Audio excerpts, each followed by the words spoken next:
Ciao a tutti, buona domenica e spero che state bene. Io sono reduce da un pranzo fenomenale e anche un po' appesantita, devo dire.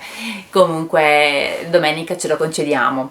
Allora, oggi vi volevo presentare dei libri che non vi ho mai fatto vedere finora e anche dei prodotti più, diciamo, più libro-gioco che ho disponibili a stock. In particolare oggi vi parlo della serie Book and Jigsaw, che praticamente sono dei pacchetti che Usborne fa, che sono delle abbinate tra libri di stickers, quindi adesivi, con dei puzzle.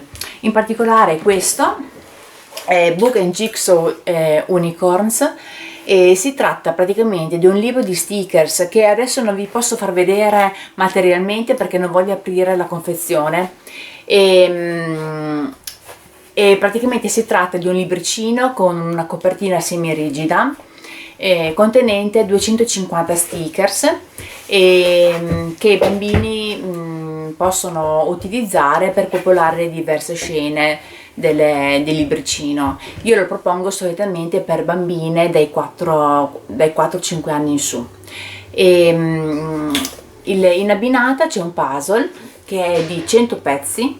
La dimensione del puzzle che risulta è di 60 x 40 cm e i pezzi dei puzzle sono circa 4-5 cm per lato, quindi assolutamente indicati per i bambini dai 4 anni in su. La figura degli unicorni che risulta è questa, non so se si vede bene, ovviamente di dimensioni un po' più grandi. Quindi è un'ottima idea regalo sicuramente, ma non solo. Il libro degli stickers comunque riporta alcune parole in inglese che si possono assolutamente utilizzare per un apprendimento.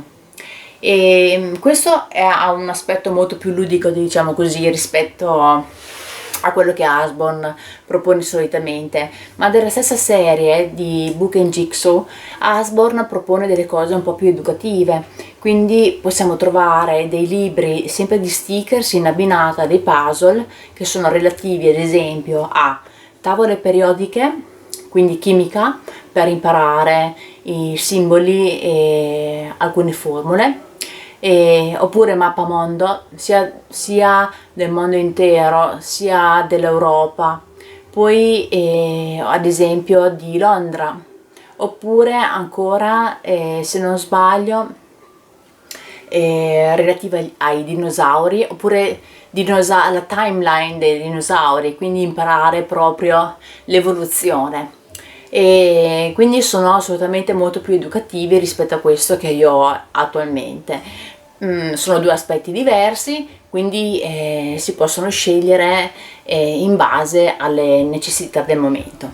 E se volete maggiori informazioni sui prezzi e i tempi di consegna, io sono disponibile e mi potete contattare.